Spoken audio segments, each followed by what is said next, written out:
نبرباد مالك نويا هاتين نبرباد ليش ما برباد مالي عديت ارقم مالك والله ارقم كم مال هو انت لا لان مال لا الفارق مالي كويس jecha bareedaan sadaka jedha Rasuulli sallallahu alaihi wasallam. Jecha bareedaan haadhanni waan afaan ol seenit namni nama dhufe samii jira. Kana madda samii isin samii fidachii waddan beeytanii amma gaara keessatti kaameraa ol qabatteeti deemaa gala isaa marratti dubbatu na beeyta. Asin beeku hayyuu ta'e. Diimurkaa haadha.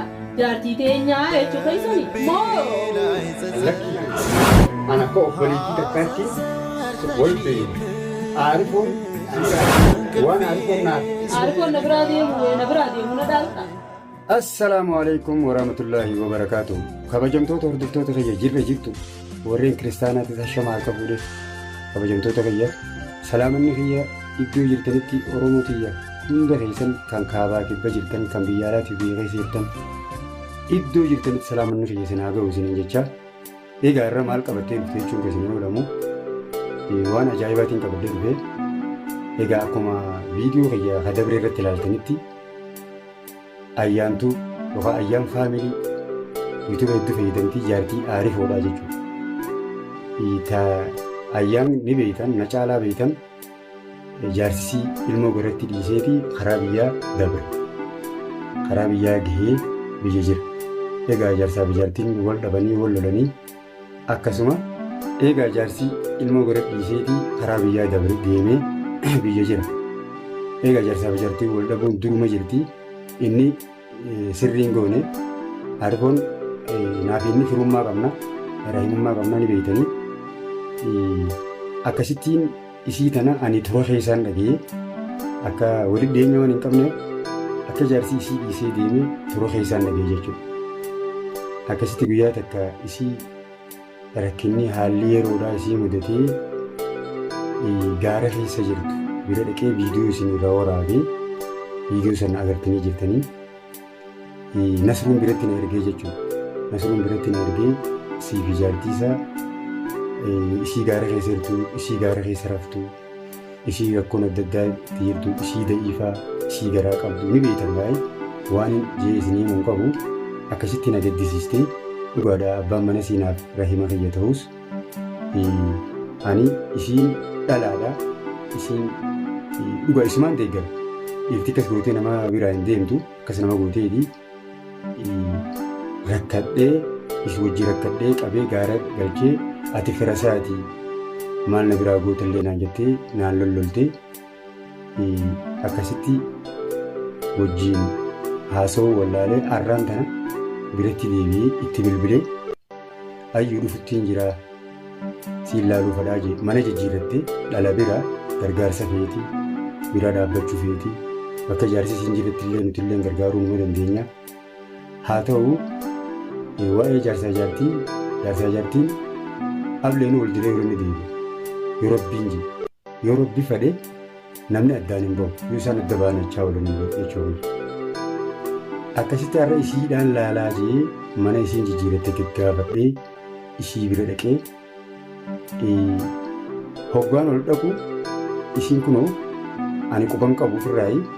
Salaamu alaikum jechuun ol seenu kaameeraa awwaalatteensaa viidiyoo isii harkeetiin viidiyoo kana dalagee jechuudha. Akkasitti maaltu si fidee maaltu si hafee isaas ergatee immoo na dhaaluu dhuftee waan namni namaa hin jenne hundanaa jette natti namni akkuma agartan. Kanaaf namni tokko manatti nama dhufe kan nama dhufe samiidhaa jaan katti dhufan dachiidha. Oromoon akkas jetti. Kanaaf ati obboleessa isaatii jettee mana isiitti nanaan dhufnee tumtee irraa na baafte. Akkanaaf kana jee isiniin himu. Zamana kana namni khayrii yoo dalage hamtuu ta'ee mul'ata.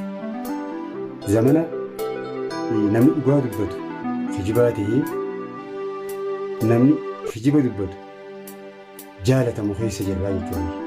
Akkasii hordoftoota kiyyaa har'a waa'ee ayyuutiin isinitti himadha jeetiin dhufee meegaa waan ayyuun nu goote viidiyoon isin daawwachiisa mee viidiyoo ayyuun akkaataa itti mana siitiin ariite kana naa wajjin daawwadhaa yoon amkaniin badi jiraadhu ta'e komantii jalatti waan naan jettanii ni ta'a. Yoon dhugumatti khayrii dalaguudhaaf bakka san dhaqe maqaan adibbee na sabliftee wal salphisaan jenne rabbiin na salphiftee mana siitii deemee mee viidiyoo isii kana na cinatti agartanii daawwadhaa.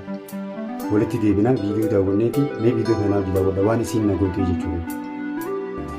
Assalamu alaikum warahmatullahi wabarakatuh. Hordoftoota kabajamtoota kiyya qaalii guutuu addunyaa jirtan akkam nagaa fi qabdanii jirtanii jabaattanii isin jecha alhamdulillah annageen qaba galata rabbii. Arra waan hedduu takkanallee aarsee anilleen hin feene takkantu viidiyoo isin maruu deema maaloonni sana ayyaan jechuun keessaniin oolamu viidiyoo illee maruun feene garuu dachee ni beektan jeetii yaada viidiyoo kana dura gaafa hanaan micoo qabdu gaara keessatti dhufee viidiyoo maree anaa deemtu anaaf quban qabne viidiyoo narraa maree ture agartanii turtan jechuudha.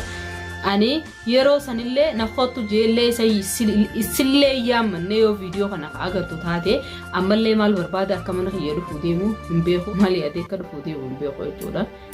Lainnoo ani hanga arraatu ji'a lama hanga arraatu akkamitti jirtii ji'een hangaafanne arra maaliif na gaafatu barbaade maal lagee arra maaltu wanni haareeni maaltu dhufee na barbaadda maaliif na gaafatta. Ani kammoo kana gizeen juu ayyaan maaliif ati akkanatti hangan takka jibba namaa qabdaa jettanii warri yaaddanillee ni jirtanii jibba qabaadde osoo hin taane haariif ofiinni ilma kadaadaa ilma eessumaati jechuudha. Baleeyyan lameeniitu atta dhale waan ta'eef ammoo silaanii fi akka nama takkaatti ani kan na gaafatu ta'e hanga har'aati ture jechuudha.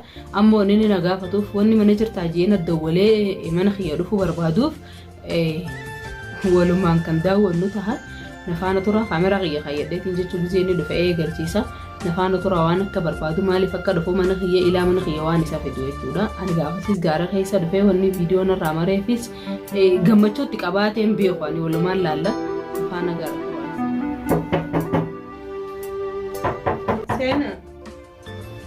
Assalamu alaikum. Akkam nagaa fayyaa? Ay nagaa dhiirtaa akkam jirtu? Nagaa hojii? Mana jijjiirattee jechuudha dhageetiin dhufee bara. Akkam jirta beekuma? Mana magaalaan hin beekaa dhagee viidiyoo irratti silaalee. Viidiyoo irra waan mana agarsiiseera. Namaan na qaceelchu. Namaan gaafadhee. Namni na jala dalagu jiru hedduudha jechuudha. Mana kana galuu akka namni hin beekneef viidiyoo osoo hin marin dhiisee. Egaa hordoftootaa fi kabajamtoota kiyya akkuma agartan ayyuun nan dandamne anammallee ayyuu ittiin aaru waan nama aarsuu miti dhugaadha. An obbolee jaarsisii obboleessa kiyya yoo ta'es rahima kiyya ta'es rabbii rahima maxxanfadhaa jira. Rasuulli sallallahu alaihi wasallam rahima maxxanfadhaa jira. Namni rahima maxxanfatee jannata seena dhugaa dubbachuuf.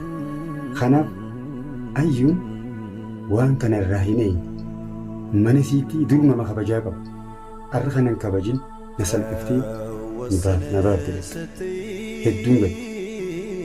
Amma ani viidiyoo kana qofan qabu viidiyoo kana illaan isiin kaameeraa awwaallatteeti na haaseessiti osoon nama waan biraallee dalagu ta'ee isiin kaameeraa awwaallatteeti narratti dalagdee jechuudha.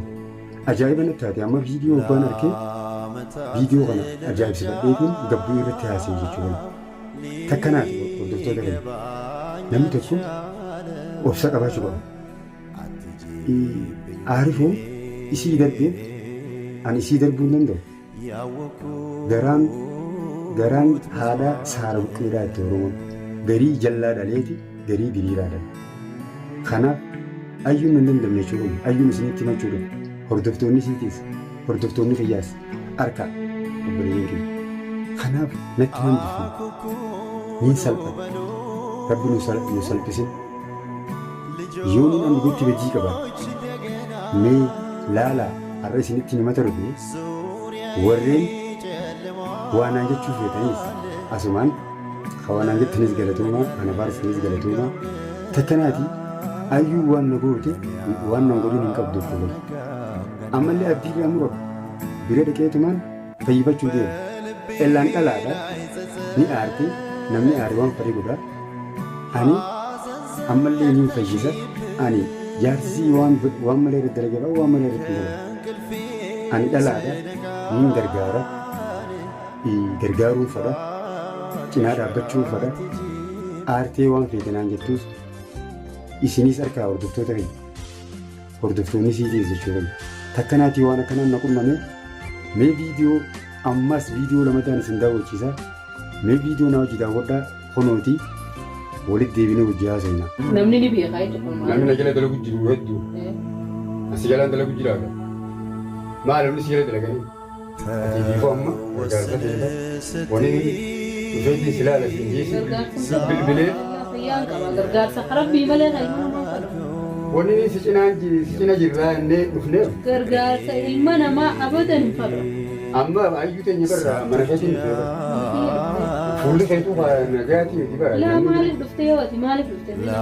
Taa'ee yoo ta'e sinne maaliif jira? Teessisuu osoo hin taane waan dhufteef himteeti yoo taa'uu taate keessa malee akkanatti hin teessu maaliif dhuftee? Waan hin dhufuu danda'eef duroo jecha bareedaan sadaqa jedha suuri sallallahu alaihi wasallam. Jecha bareedaan haafanni waan hin dhufeef sittiin hima.